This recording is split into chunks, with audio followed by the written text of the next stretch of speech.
Hello दोस्तों, आपको स्वागत है हमारे चैनल में। तो दोस्तों, आप लोग को मैं बताना चाह रहा हूँ कि मॉडल प्रश्न पत्र क्लास 10th का सारा आ गया। तो मैं आज सामाजिक विज्ञान का ऑब्जेक्टिव क्वेश्चन क्लियर करवा दूंगा। तो ये जो इस बार जो एग्ज़ाम हो रहा है वो कोरोना वायरस के देखते हुए जो आप लोग को एक नंबरीय क्वेश्चन है वो 30 अंक का रहेगा एक एक करके। और आप लोग का जो है वो बाकी, जैसे कि पहले पिछले साल क्या था कि आप लोग को स्कूल से 20 नंबर दिया जाता था, लेकिन इस बार जो है सो आप लोग को स्कूल से 10 नंबर दिया जाएगा और 90 नंबर का आप लोग को प्रश्न रहेगा। और एग्ज़ाम का जो समय रहेगा वो 3 घंटा रहेगा। तो चलिए देखते हैं। तो यहाँ पे देख सकते हैं इतिहास में 23 अंक और भूगोल में 23 और नागरिक शास्त्र में 22 और अर्थशास्त्र में 22। तो क्वेश्चन ऑब्जेक्टिव क्वेश्चन देख लेते हैं दोस्तों इतिहास में। तो यहाँ पे देख सकते हैं कि सामाजिक उपंद नामक पुस्तक का लेखक कौन थे। सामाजिक उपंद नामक लेखक के पुस्तक कौन थे? तो यहाँ पे होगा रूसो। कौन थे? रूसो। जालिया, ये बहुत फेमस है, यह आप लोग को पता होगा शायद। जालियावाला बाग हत्याकांड कब हुई थी? तो जालियावाला बाग हत्याकांड 13 अप्रैल 1919 को हुई थी। जी हाँ दोस्तों, आप लोगों को बताया था ना किस तरह से जनरल डायर ने पूरा एकदम बंद करके पूरे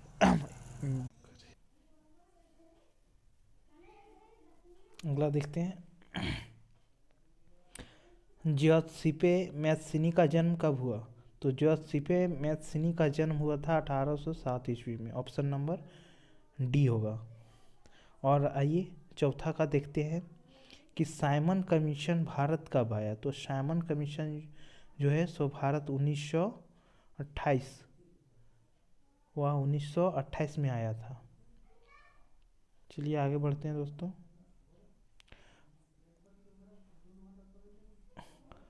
रिन रिंडर पेस्ट क्या था? रिंडर पेस्ट क्या था? तो रिंडर पेस्ट जो था वह पशु रोग था। चलिए आगे बढ़ते हैं दोस्तों।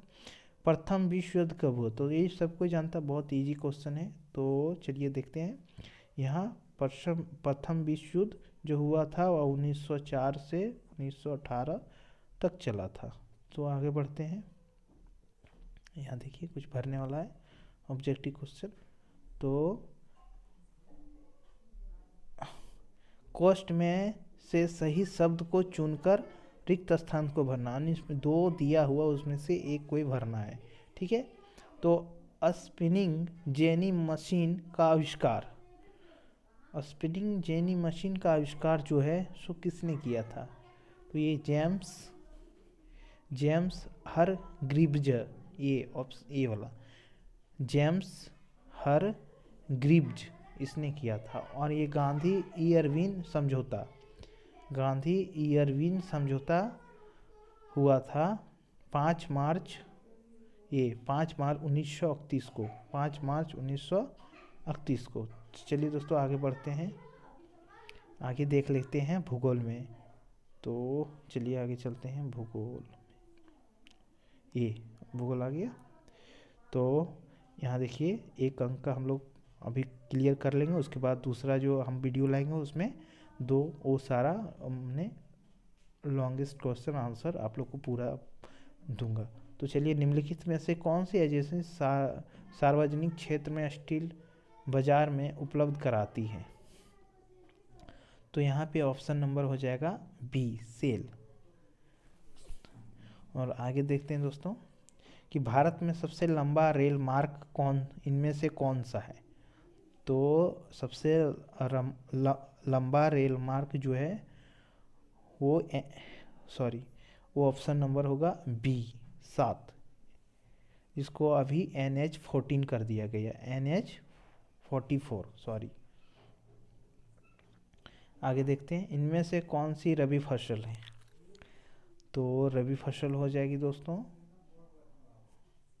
यहाँ पे चना, चावल, मोटे अनाज, चना, कपास। तो यहाँ पे हो जाएगा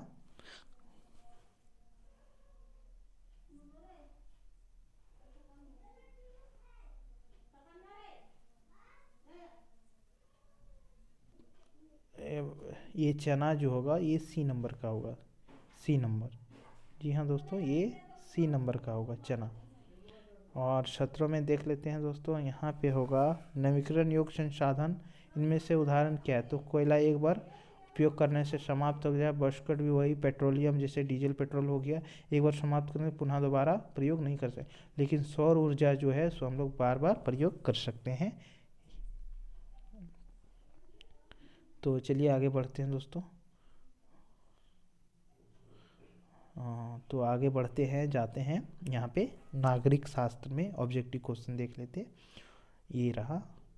तो झारखंड राज्य कब गठन हुआ, तो आप लोग को तो पता है कब गठन, यहाँ ईस्वी दिया गया, तो आप लोग नीचे कमेंट करके ज़रूर बताएं कि कब दिया गया, आप लोग तो पता होगा। तो यहाँ पे झारखंड राज्य गठन हुआ था 2001 में, 2003 में, 2002 में। तो यहाँ पे ऑप्शन नंबर 24 का ये होगा, यानी कि 2015 नवंबर 2000 ईस्वी में हुआ था, आप लोग को मालूम है। और यहाँ पे देख सकते हैं 25 का कि 1970 और 1993 के मध्य में बेल्जियम के संविधान में कितनी बार संशोधन किया गया। तो यहाँ पे जो है वो ऑप्शन नंबर सी होगा, 4 बार संशोधन किया गया है। और अगला देख लेते हैं, इनमें से कौन सा गैर लोकतांत्रिक देश है, यानी लोकतंत्र नहीं है उसमें। तो यहाँ भारत लोकतांत्रिक देश है, जिसमें जनता द्वारा वोट दिया जाता है, उसके बाद नेताओं का चुनाव होता है, ये भी है, ये भी है। तो इनमें से कोई नहीं, इसमें ये होगा। तो यहाँ पे जो होगा वो ऑप्शन लगेगा ए, डी नंबर, इनमें से कोई नहीं। तो चलिए आगे बढ़ते हैं। यहाँ पे ऑप्शन आ गया, भारतीय जनता पार्टी का मुख्य प्रेरक सिद्धांत क्या है। भारतीय जनता पार्टी का मुख्य प्रेरक सिद्धांत है ये सांस्कृतिक राष्ट्रवाद। भारतीय कम्युनिस्ट पार्टी का स्थापना कब हुई थी, भारतीय कम्युनिस्ट पार्टी की स्थापना कब हुई थी। तो ऑप्शन नंबर हो जाएगा 1925 ईस्वी को। तो चलिए आगे देखते हैं। यहाँ पे देख लीजिए, कोस्ट में सही शब्द को चुनकर भरिए। श्रीलंका स्वतंत्रता राष्ट्र कब बनी, श्रीलंका जो है स्वतंत्रता राष्ट्र कब बनी, तो ये होगी सन 1948 में। जी हाँ दोस्तों। बहुजन समाज पार्टी का गठन कब हुई थी, यहाँ 1919 में या 1984 में। तो यहाँ हो जाएगा 1984 ईस्वी में। 22 भाषाओं को संविधान की कितनी अनुसूचियाँ, यहाँ पे अनुसूचियाँ 8वीं रखा गया है। तो 8वीं की 11वीं, तो यहाँ पे होगा 8वीं अनुसूची में, 8वीं अनुसूची में। जी हाँ दोस्तों। तो यहाँ 32 नंबर देख लीजिए, केंद्र के साथ सरकारों की साझी दिलचस्पी वाले विषय के अंतर्गत आते हैं। तो यहाँ पे हो जाएगा आप लोग का ये समवर्ती सूची। जी हाँ दोस्तों। आगे बढ़ते हैं ऑब्जेक्टिव क्वेश्चन में, ये अर्थशास्त्र में। चलिए ये रहा। तो विश्व व्यापार संगठन की स्थापना क्यों हुई, विश्व व्यापार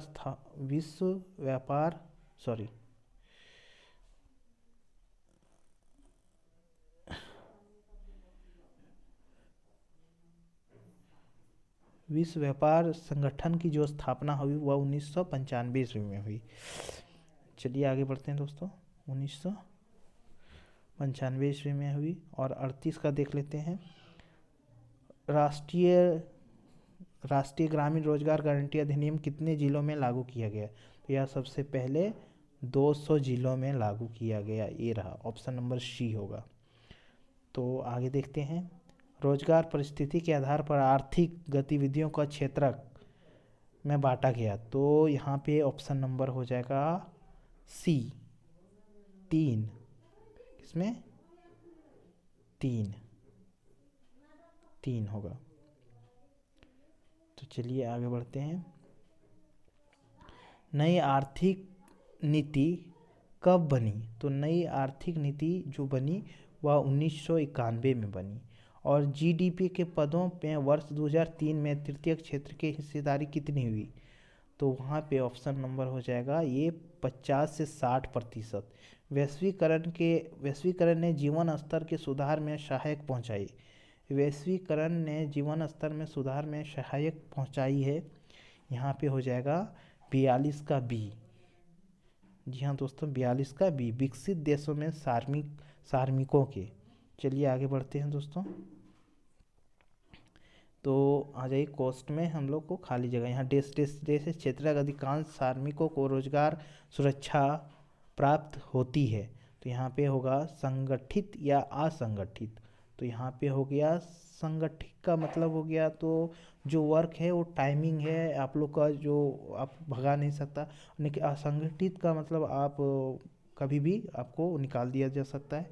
तो यहाँ पे होगा संगठित क्षेत्र अधिकांश श्रमिकों को रोजगार सुरक्षा प्राप्त होती है।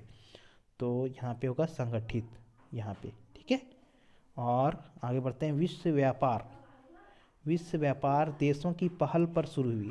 तो यहाँ पे विकासशील देशों की पहल पर शुरू हुई। तृतीय क्षेत्र को भी कहा गया, तृतीय क्षेत्रों की सेवा की, क्योंकि इसमें टेलीफोन सेवाएं सारी इत्यादि आती है। तो यह तृतीय क्षेत्र का सेवक क्षेत्रक भी कहा जाता है। तो धन्यवाद दोस्तों, आप लोग को कैसा लगा कमेंट नीचे बॉक्स में ज़रूर बताइए, और अगला वीडियो में आप लोग को ज़रूर लेकर आऊँगा। तो चलिए दोस्तों, और चैनल को ज़रूर सब्सक्राइब कर लीजिए और बेल आइकन घंटी ज़रूर दबाइए। जय हिंद, वंदे मातरम।